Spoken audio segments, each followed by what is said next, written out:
Hello, John from Bang & Olufsen in Manchester, and we've got a new product, the new BEOLIT 20 portable Bluetooth speaker. So let's have a look at this and crack on.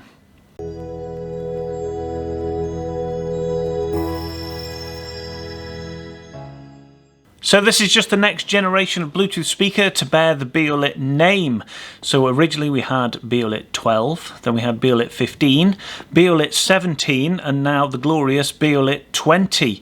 Now, I'm sure I'm not alone in not quite understanding the naming structure with the numbers. I just thought they were random numbers for the longest time, and it's only just recently, which makes me feel a little bit daft, that I've realised that the name coincides with the year that it was released. So BEOLIT 15 was 2015, 17, 2017, etc, etc, till now 2020 we've got the BEOLIT 20. Now let me know in the comments, I can't be the only one that has only just got that.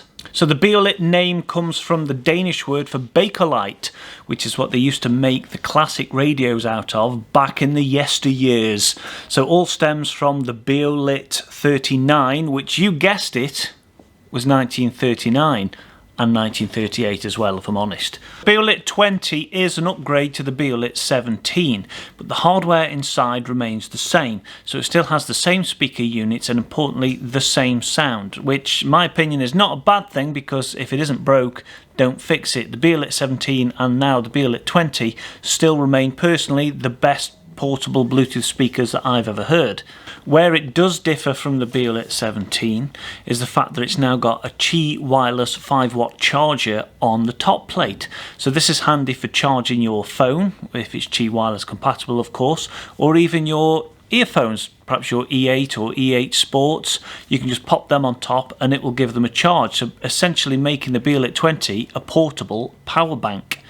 And on the subject of power, it's had a 30% playtime increase thanks to its larger battery. So whereas the BEOLIT 17 had a 2200 mAh battery, the BEOLIT 20 has a 3200 mAh battery.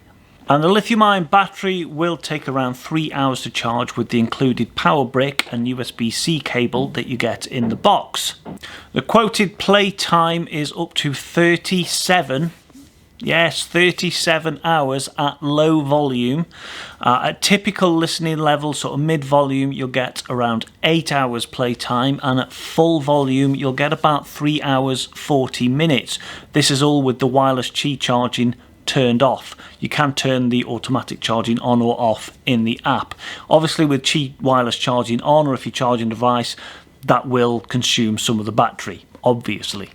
There is also a different hole pattern in the aluminium grille, which has been optimised for acoustic performance. Along with that, on top, the buttons are a bit neater as they're hidden underneath the top plate. And you have volume up and down, play and pause, Bluetooth pairing, and of course power. I like the coloured cloth behind the new hole pattern.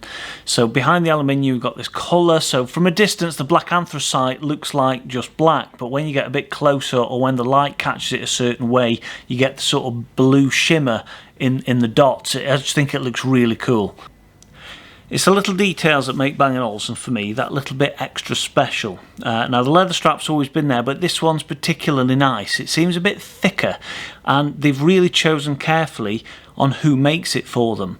So it's vegetable tanned in the, I'm going to have to look at this, I do apologise, Tarns Joe. I know I've said that completely wrong. Tell me in the comments how I'm supposed to say it. Here's the word. It's in that tannery, which is apparently world renowned for quality. So I like that they've really chosen carefully on the quality and the colour and the tanning of the leather because of its longevity. I mean, it just looks lovely.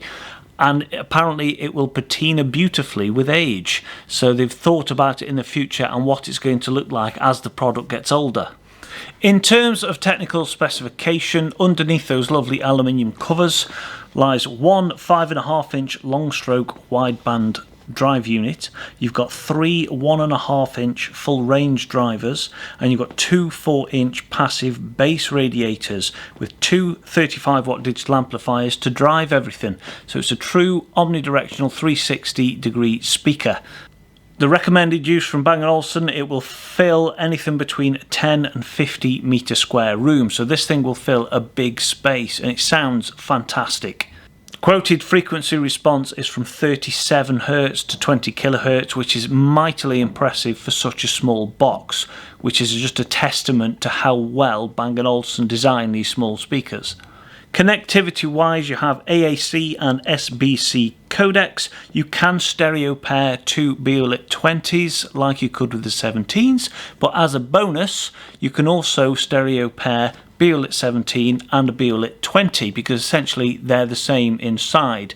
The only downside of that, which I know some of you will see as a downside and I will get blamed in the comments like I designed it, but it is Bluetooth 4.2, it's not Bluetooth 5. I would quite like to see a Bluetooth 5 on the BEOLIT 20, but it's not, it's Bluetooth 4.2. Sorry.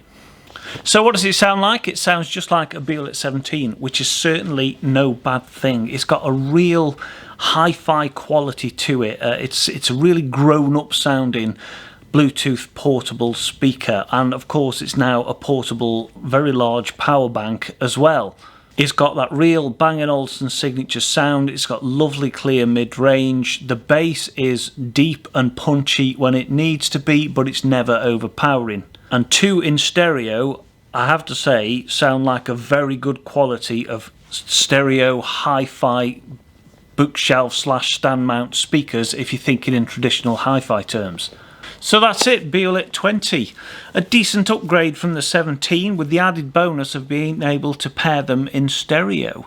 So even if you have a BEOLIT 17 already, you can still have a BEOLIT 20 and use them as a stereo pair, which is definitely worth doing, especially if you're at home. I like the fact that the BEOLIT 20 it's sort of a mixture. It's in that middle point between a home speaker and an outdoor speaker. It's just as easy to take outside thanks to its decent battery life, but it's just as comfortable at home as a main audio system in a room with that lovely 360 sound. Build quality and the materials used are of course second to none, as you would expect from Bang & Olufsen, so I think it's a decent upgrade. I do wish it had Bluetooth 5, and I know a lot of you will say the same, but I've got to say I've had no problems at all. I've been using it for a few days since I got it. The battery life has been excellent. I've not needed to charge it yet. It's comfortable at any sort of volume level. At low volume it still sounds rich and powerful, but even when you're running it all the way up to nearly full tilt, even at full tilt, which I don't normally do, it never sounds pushed. It doesn't sound like it's strained. It doesn't distort, it just always sounds composed with plenty of power in reserve. So all in all, it's a fantastic Bluetooth speaker, in my humble, honest opinion. So there you go, I hope you like BEOLIT 20. If you want to come and have a listen, you can of course come in the shop and have a listen. But until then, you'll see me in the next video.